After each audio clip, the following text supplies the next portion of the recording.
Master ए बिरहा के पहले एगो हिंदी का बड़ी ही प्यारी तर्ज बजा दिलन। कोनो नायक नायिका का बात बा, आ नायिका कहती आपने नायक से का कहे, मेरा पागल जिया ना माने, मेरा पागल जिया ना माने, मेरा पागल जिया ना माने, मेरी बेचैनी कोई ना जाने, मेरा बेचैनी कोई ना जाने, मेरा बेचैनी कोई ना जाने,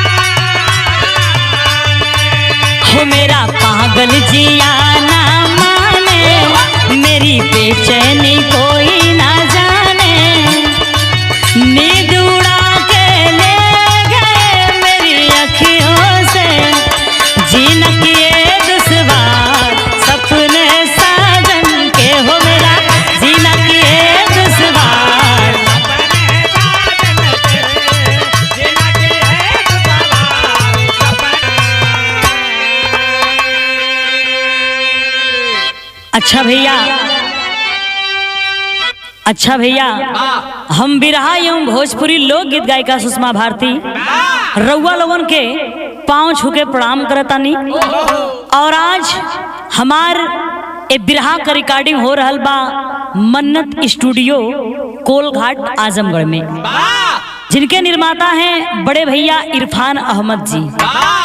और ये बिरहा मैं आप लोगों के बीच में जो प्रस्तुत करने जा रही हूँ, ये बिरहा लिखते हैं, धन्यवाद है आदरणीय गुरु कवि सूबेदार यादव जी, आपने अपने कलम से रचा है कि इसको कलयुग कहें या घृणित युग कहें, हो रहा आज चौतरफा उपहास है। दोस्तों, सतयुग, त्रेता, द्वापर और कलयुग तो है ही, लेकिन कवि जी का कहनाम है कि लग रहा है कि आजकल एक पांचवा युग चल रहा है, जिसे कहते हैं घृणित युग। यही वो देश है जहां सावित्री ने अपने पति सत्यवान का प्राण यमराज से छीन कर वापस लेके आई थी। चाहे अनसुईया हो, सीता हो, उर्मिला हो, सबने अपने पति धर्म को ही श्रेष्ठ धर्म माना था। लेकिन आज हम का कहीं आप लोगन के ज्योति मौर्य की कहानी तो आप लोग सुन रहे हुआ, मेरठ के घटना के आप लोग जनता हुआ जौन अपने पति के ड्रम में पैक कर देले बा। समझ में नहीं आता कि आखिर ऐसा क्यों हो रहा है। ये देश कहां जाएगा, ये समाज कहां तक जाएगा। बिरहा के अंदर एगो प्यारी बिल्कुल नई गजल का अंदाज बा मास्टर।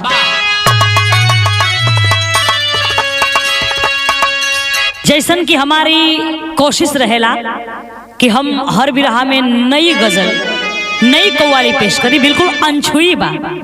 कैसे बात, बहुत अच्छे, क्या बात है।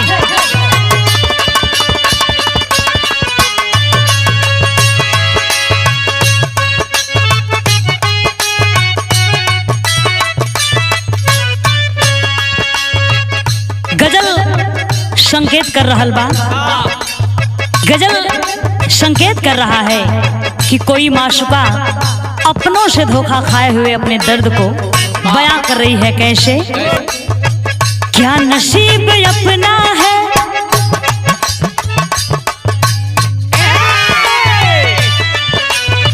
क्या नसीब अपना है, हर कदम पे अपनों से चोट खाते रहते हैं, चोट खाते रहते हैं।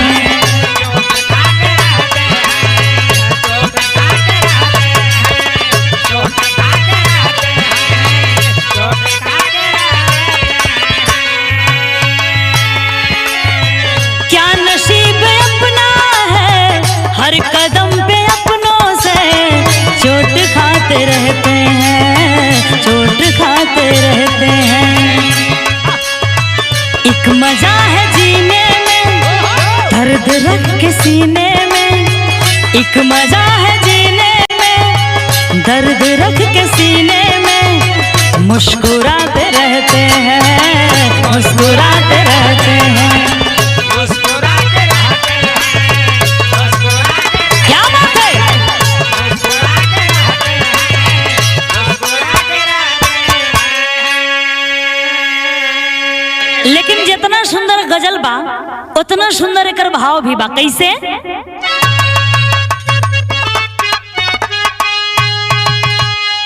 कि अज क्या जमाना आया है, जिंदगी में अपनों ने क्यों हमें रुलाया है, क्यों हमें रुलाया है।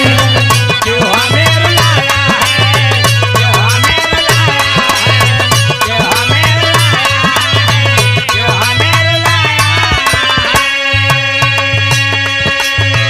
क्या जमाना आया है, जिंदगी में अपनों ने क्यों हमें रुलाया है, क्यों हमें रुलाया है। खैर की मोहब्बत में दिल के बीच खंजर को अपनों ने चुभाया है, अपनों ने चुभाया है।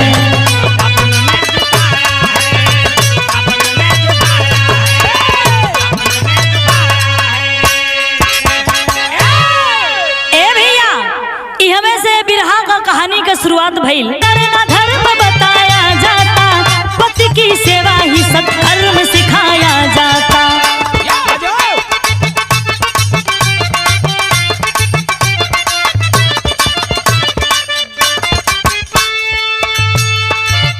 उसी धारा का कैसा क्रूर यह नजारा है, कोई कैसे कहे कि कौन अब हमारा है। जिला बलिया में एक खड़सरा जो थाना है, जिला बलिया में एक खड़सरा जो थाना है, खजूरी हाल गांव से मिला तराना है।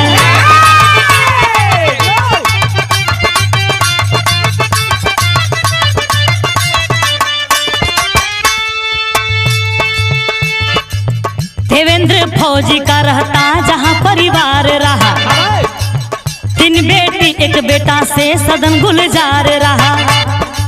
मिटाता सरहद पर जो दुश्मनों की हस्ती को, नारी माया देवी चलाती घर गृहस्थी को।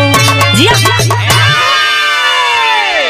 ए भैया, ई कहानी कहाँ कबा और कैसन बा, हम आप लोगन के ध्यान लेके चलतानी कि बलिया जिला थाना खड़सरा, गांव का नाम खेजूरी हाल, जहां का रहे वाला देवेंद्र कुमार जो एक फौज के जवान थे, घर में 3 बेटी और 1 बेटा, और पत्नी का नाम माया देवी बतावल गई। बड़े ही अमन चैन से लोग दिन बितावत हुए ने बाबू।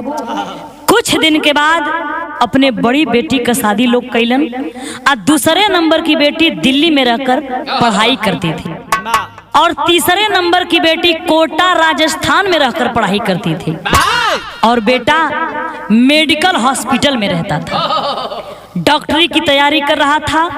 घर पर सिर्फ अकेली माया देवी ही रहती थी, जिनकी उम्र 45 वर्ष बताई गई। माया देवी अकेली जब घर पे रहती तो बेचारी बोर हो जाया करती थी। तो पड़ोस में एक लड़का जिसका नाम अनिल यादव बताया गया, जिसकी उम्र करीब 15 वर्ष बतावल गई।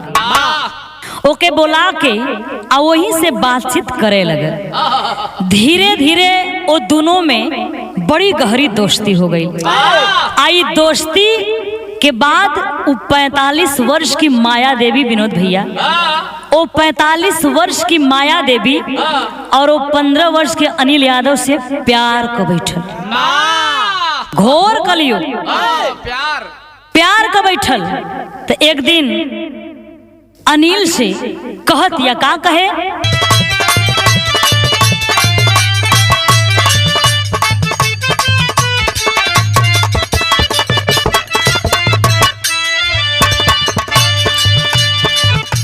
बड़ी प्यारी भोजपुरी का गीत बिरहा में पड़ल बा, आ जवन एक घड़ी मार्केट में धूम मचोले बा। कौनो दुल्हन अपना परदेसी पिया से कहतिया, का कहे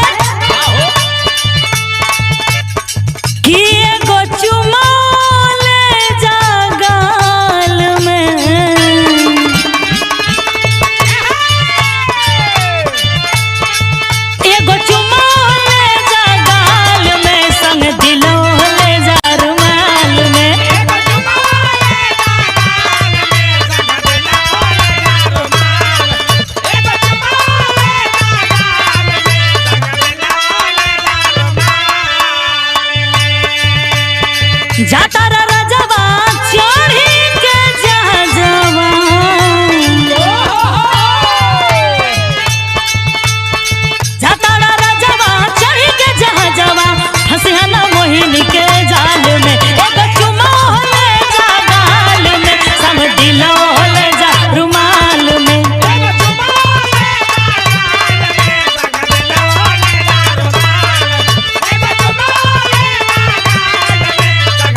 लेकिन दास्तां सुना ओ 45 वर्ष का माया देवी का, ओ 15 वर्ष के अनिल यादव से का कहतिया, चल लहरा लूटा प्यार में धके हमरा के अखबार में।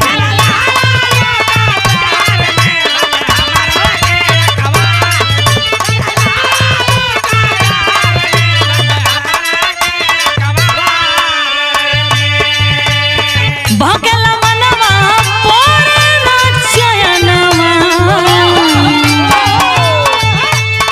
भकेला मनवा पोरे ना चयनवा, रहना जवानिया संभार में। चल लहरा लूटा प्यार में धके हमरा के अखबार में।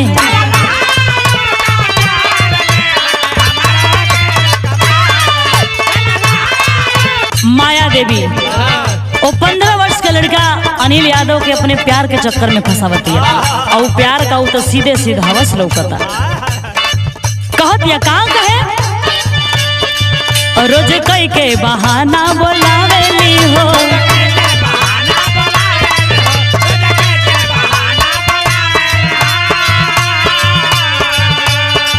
संग से जिया अनिल के सुतावेली हो।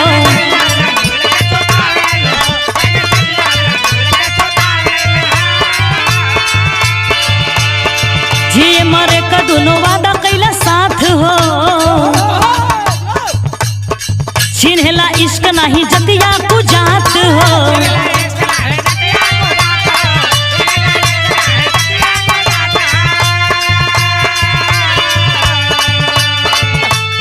बीत लगल दिनवा जाने ला जहनवा,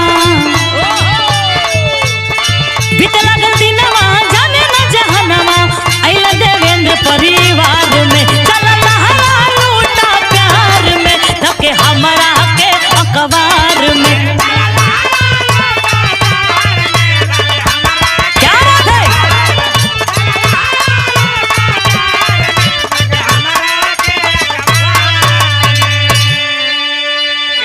ए भैया दोनों का उम्र इतना डिफरेंट रहल कि दोनों के प्यार पर केहू शक भी ना करल, केहू सोच भी ना सके कि एक ठे 15 साल का लड़का से एगो 45 साल का औरत का चक्कर चल रहा बा।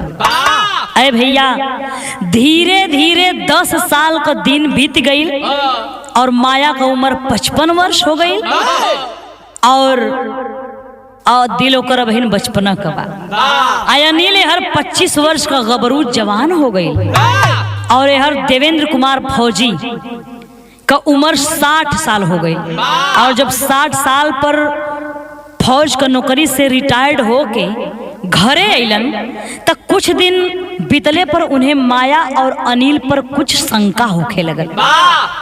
धीरे धीरे कुछ और लोगन से भी ये बात के सुने लगलन, अगल बगल से भी ये बात के उनके पता चल गई, चर्चा होखे लगल। तो एक दिन देवेंद्र फौजी अपने पत्नी माया देवी से कहे लगलन, का कहलन, बिरहा में तर्ज बदल गई।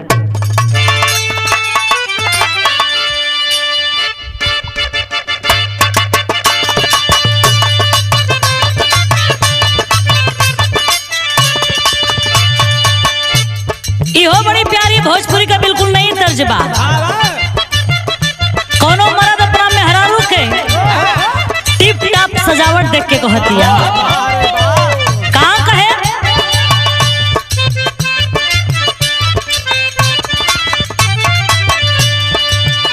बड़ा झरले बाड़ू काजर मरले बाड़ू,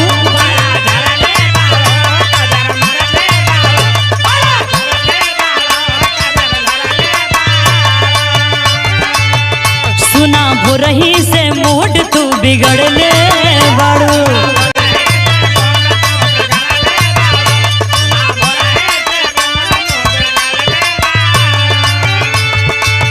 धन पहले से ज्यादा मन आज करता, और आज करता। तो मेहरारू कहे, राउर दिल हमरा दिल वहां पर राज करता, राजा पायल उतार दा आवाज करता, राजा पायल उतार दा।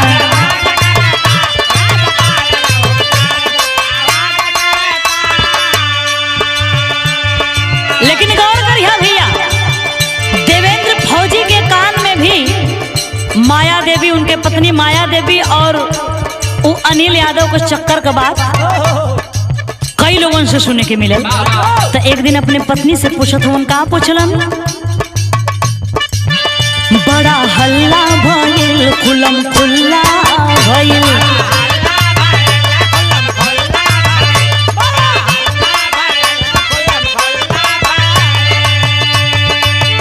चर्चा तोहरो बाटोला मोहल्ला भइल।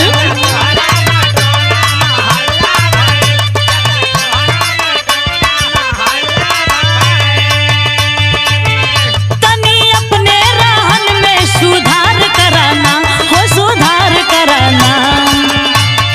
तो माया देवी कहे, हमें टोकल ना तू बार बार कराना, झूठे शंका ना सैया हमार कराना, झूठे शंका ना सैया।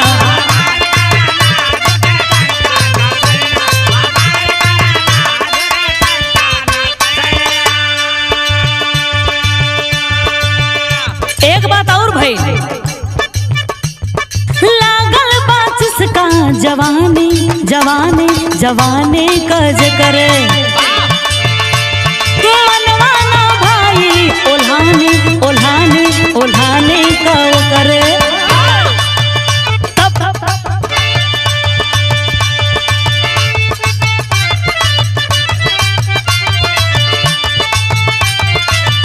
जे भी कहेला ओकरा के कहेदा हो,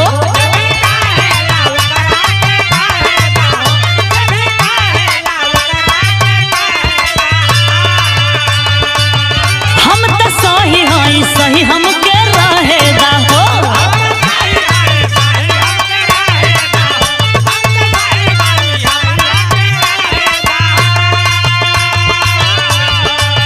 तो फिक्र गौवा के तू ही बेकार कराना, हो बेकार कराना। हमें टोकल ना तू बार बार कराना, हमें टोकल ना तू बार बार कराना, झूठे शंका ना सैया हमार कराना, झूठे शंका ना सैया।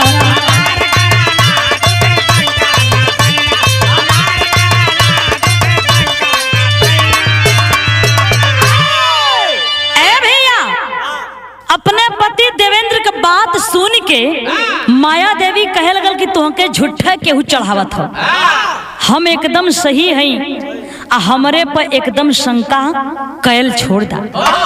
लेकिन बाबूजी ऊपर से कुछ और बा आ अंदर से कुछ और।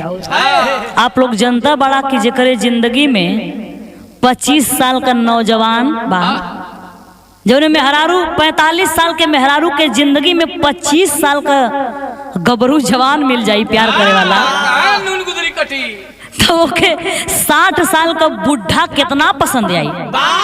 यही सब बात के लेके दोनों पति पत्नी में अक्सर तकरार होखे लगल। एक दिन तकरार इतना ज्यादा बढ़ गई कि ई तकरार मार पीट में बदल गई और मार खाने से माया देवी अपने प्रेमी अनिल यादव के पास पहुंची और ओके पकड़ के रोवे लगल। अनिल पूछलस कि का बात बा, काहे रो रहल हो? तब वो घड़ियाली आंसू रोते हुए कहती है क्या, बिरहा में तर्ज बदल।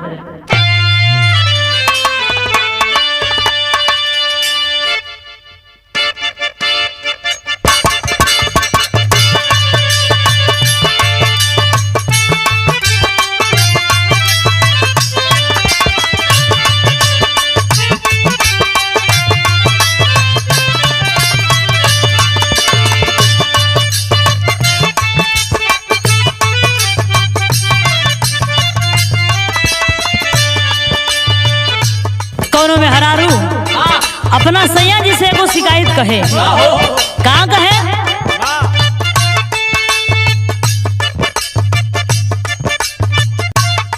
राह चली लात रोकेला सोनार राजा जी,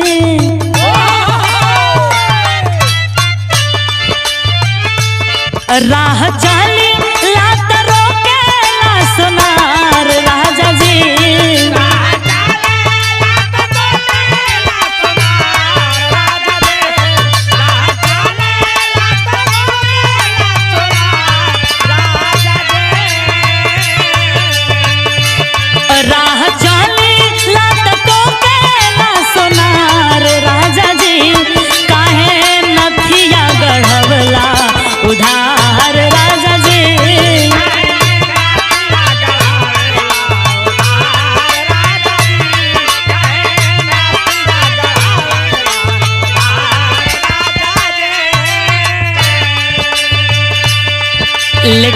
देखी इ तकरार होत होत कहाँ पहुँच गइल बा। होले रोजे रोजे घर में तकरार राजा जी।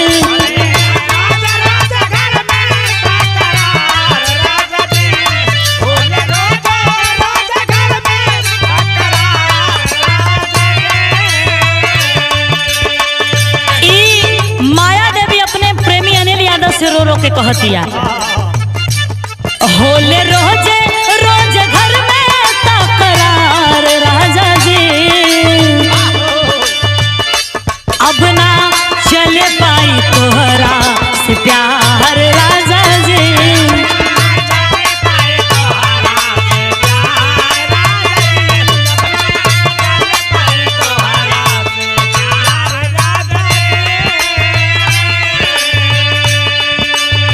रो रो के बतावतिया का कहे मारे पीट गारी देला करेला लड़ाई।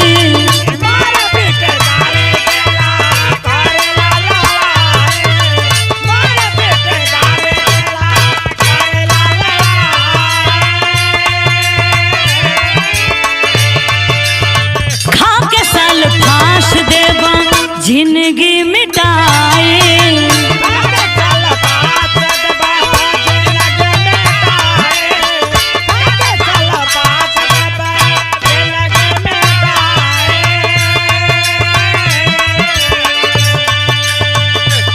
अखिया भयल बा सपना के धार राजा जी।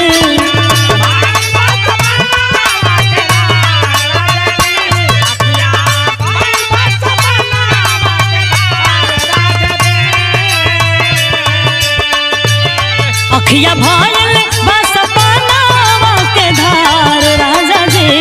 अब ना चल पाई तोहरा से प्यार राजा जी। अब ना चल पाई तोहरा।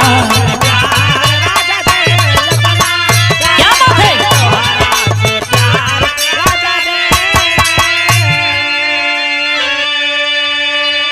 ऐ भैया माया देवी अपने प्रेमी अनिल यादव के पकड़ के रोवे लगल आ कहे लगल कि तोहरे चलते हम घर में रोज मारपीट खात हई। तोहरे चलते हम घर में रोज मार खात हई, लेकिन तोहके कोनो फर्क ना बा। अब हमसे ई बर्दाश्त ना होत बा। या तो हमके अपनावा आ ना तो हम जहर खा के मर जाई। आए बाबू जब इतनी बात अनिल सुन ले बा तो घबरा गई और कहत का बा तेरी की लाइन में कहना बा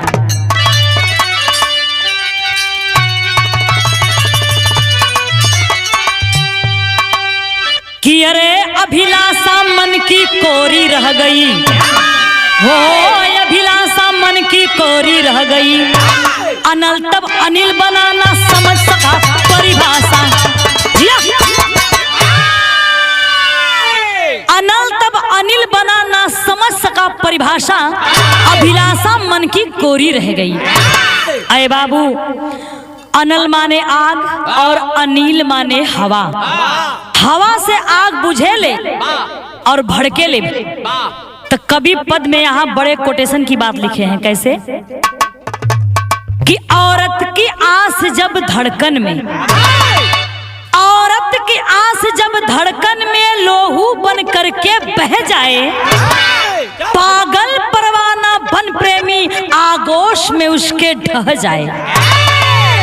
है कसम प्यार की जख्मों की, है कसम प्यार की जख्मों की, हम उसको मजा चखाएंगे।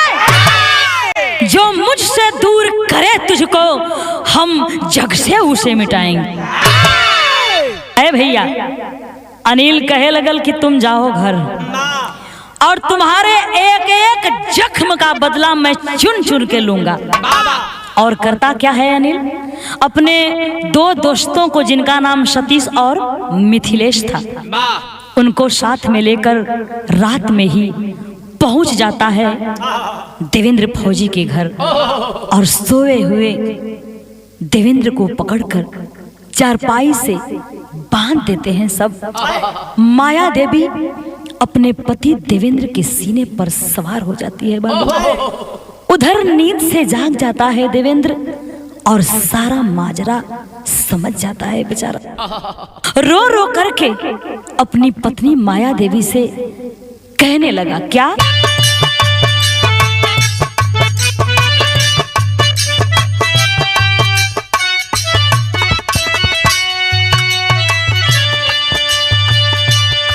कोनो में हरारू अपना परदेसी पिया के बड़ा माना, आज जब परदेश जाए चाहा तो जाए ना दिल चाहे। कहाँ कहे? जयहना पुरबवा बलमुआ,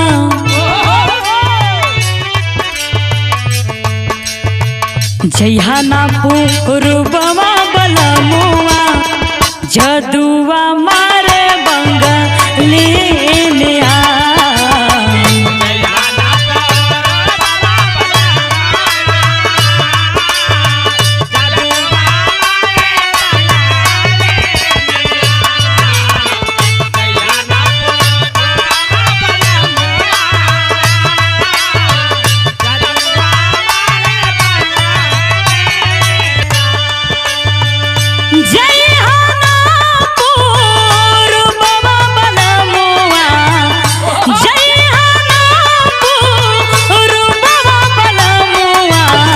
जदुआ मारे बंगलिया,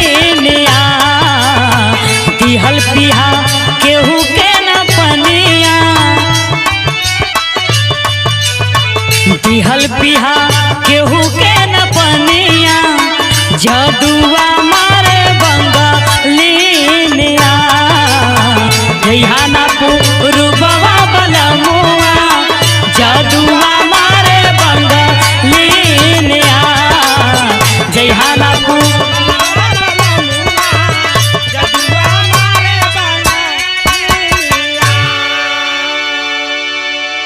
लेकिन बाहर माया देवी करती क्या है अपने पति के साथ? भाव में कहना बा,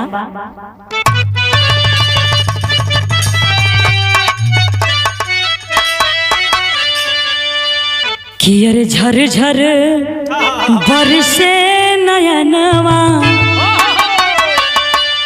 झर झर बरसे नयनवा, मारा ना हो परानवा।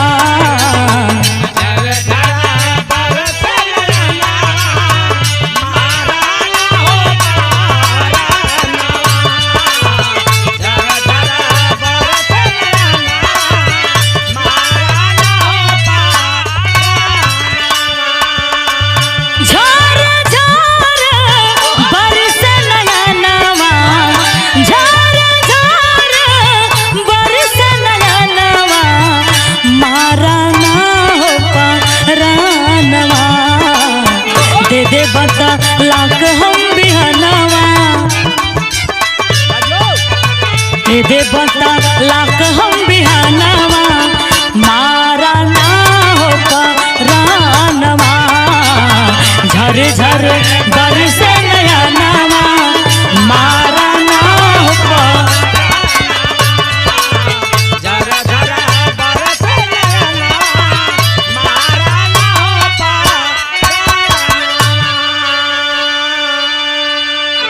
बाबू। ओ माया का पति देवेंद्र फौजी लाख मिन्नतें कर रहा है कि मेरी जान मत मारो, मुझे बख्श दो। कहता है कैसे? कि अरे हथवा के जोड़े कहे फौजी सजनवा, पापी नहीं मानली कहनवा। ए भैया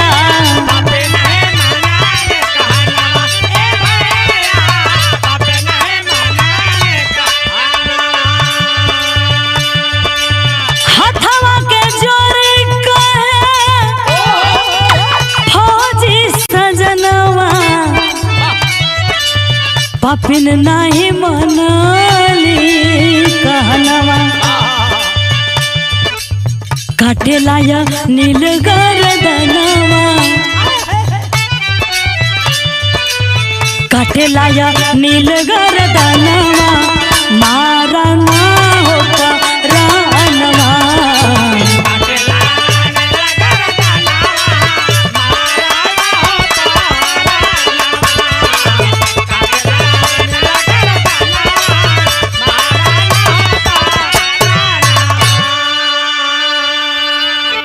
अय बाबू, आंखों में आंसू लेकर वो फौजी देवेंद्र कहने लगा कि तुम्हें मुझसे दूर ही रहना है तो मैं सुबह तुम्हें तलाक दे दूंगा और शौक से तुम जाकर इस लड़के के साथ अपनी जिंदगी बसा लो, लेकिन मेरी जान को बख्श दो।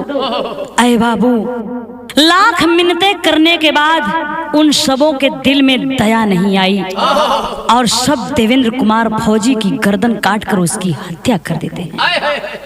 इसके बाद माया देवी करती है क्या? पहपट की लाइन में कहना बा, पुलिस गई है आई रहम न आई हो।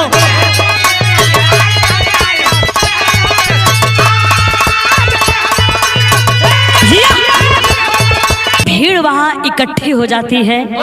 खबर को पाकर सिकंदरपुर थाने की पुलिस वहां पहुंचती है और टुकड़े टुकड़े हुई लाश को कब्जे में ले लेती है और बलिया जिला के सभी थाने और गाजीपुर के तमाम थानों पर, चाहे भावरकोल थाना, चाहे बिरनो, काशिमाबाद, नुनहरा थाना, सभी थानों पर सूचना दे दी जाती है कि हमारे सिकंदरपुर थाने में एक टुकड़े टुकड़े में लाश बरामद हुई है। अगर किसी भी थाने पर कोई गुमशुदगी रिपोर्ट लिखवाने जाए तो उनका संपर्क इस थाने पर जरूर कीजिएगा। लेकिन वाह रे, बलिया जिला जिसे शहीदी धरती, जिसे बलिदानी धरती कहा जाता है, बलिया के इतिहास पर हम भारतवासियों को गर्व होता है। तब कवि जी दुई लाइन आल्हा के अंदर बलिया के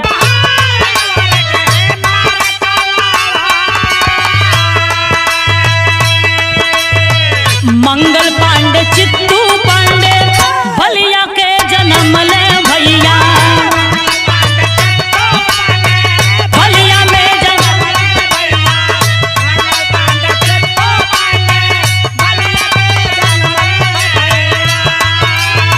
माता दीन वाल्मीकि बलिया के जुझार,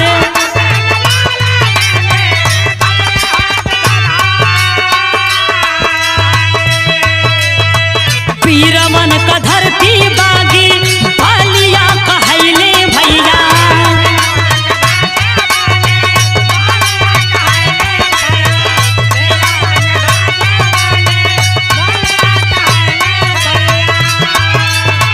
पीएम चंद्रशेखर जन्मे जहवा हो नहार, जिया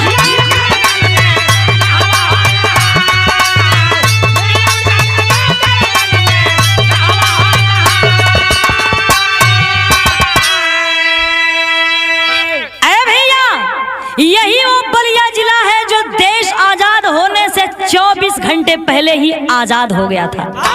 जिस बलिया की सरजमी पर लोरिक वीर मंगल पांडे, चित्तू पांडे, माता दीन वाल्मीकि जैसे क्रांतिकारी पैदा हुए, जिस बलिया के लिए कहा गया, जिस बलिया जिला के लिए कहा गया कि वीरों की धरती जवानों का देश, भागी बलिया उत्तर प्रदेश। लेकिन दुख है क्या? सदर में कहना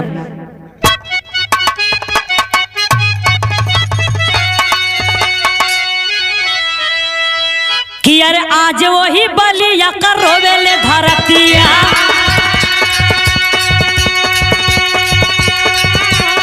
ए बाबू आज वही बलिया कर रोवेले धरतिया, फौजी जवानमा का चेहरा निहार,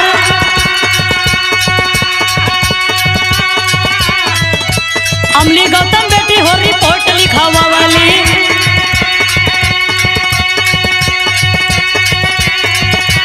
रोई रोई थाना खड़सरा में सुना,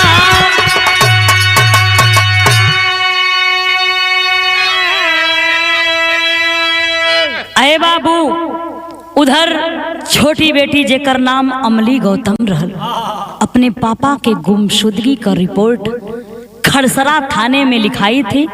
तब खड़सरा थाने की पुलिस सिकंदरपुर थाने की पुलिस से संपर्क करती है। खबर पा के देवेंद्र की तीनों बेटी बेटा नात रिश्तेदार सब लोग मौके पर पहुंचे और लाश के पहचान के सभी लोग फूट फूट कर रोने लगे। छानबीन के आधार पर माया देवी को गिरफ्तार कर लिया जाता है। जब पत्रकारों ने बच्चों से पूछा कि अपनी मां के विषय में आप लोग क्या कहना चाहते हैं, क्या राय है आपकी, तो देवेंद्र के सभी बच्चों ने एक ही बात कहा कि कैसी मां और कौन सी मां? क्या किसी की मां ऐसी होती है? हाँ, आप लोग अगर पूछ ही रहे हैं तो एक ही बात कहना है। कौन सी बात? खड़ी की लाइन में कहना बात।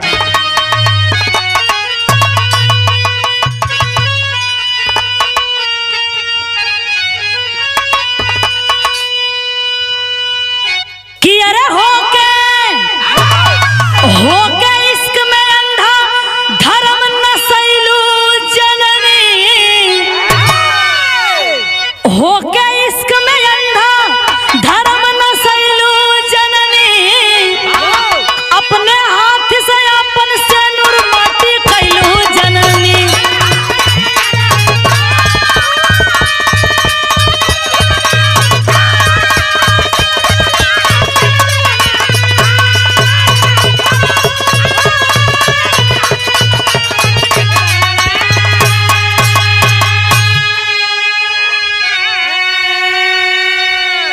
होके इश्क में अंधा धर्म नसैलू जननी, अपने हाथ से अपन सेनुर माटी कैलू जननी। तब भइल का कि अरे अनिल सती से मिथिलेश पकड़ैले, हथकड़ी लगा के चारों जलिया में गईले।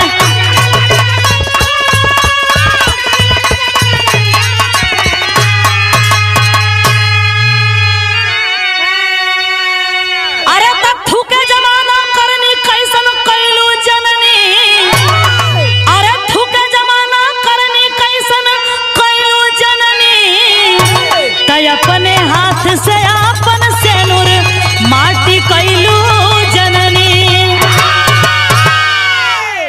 आए बाबू, सभी अपराधी जेल के सलाखों में पहुंच चुके हैं। अब आगे देखिए कि कोर्ट से कैसा फैसला सुनने को मिलता है। लेकिन एक लाइन कवि जी का यहाँ कहना है, वो भी आज की औरतों के लिए। कैसे? कि अरे ऐसन कांड करी अगर अपन यवरतिया, बढ़ जाई समाज में सामाजिक दुरागतिया।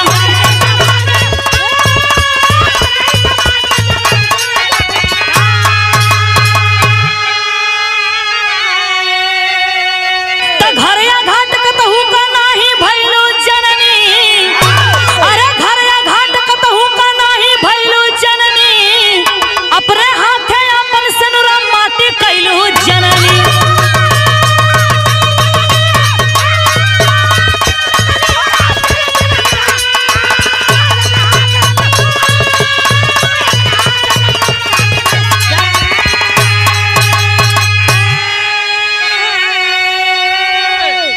यह तो आज का समाज बा कि 45 साल का औरत 15 साल के लड़का से प्यार कर बैठत बा।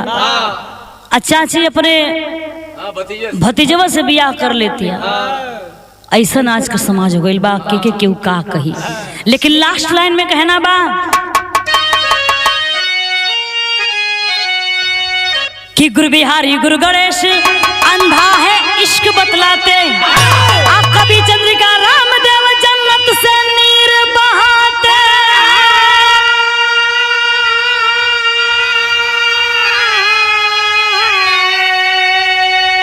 अरे अभिलाषा मन की कोरी रह गई, हो अभिलाषा मन की कोरी रह गई, तो सुषमा सूबेदार रिश्ता बन गया तमाशा। अभिलाषा मन की कोरी रह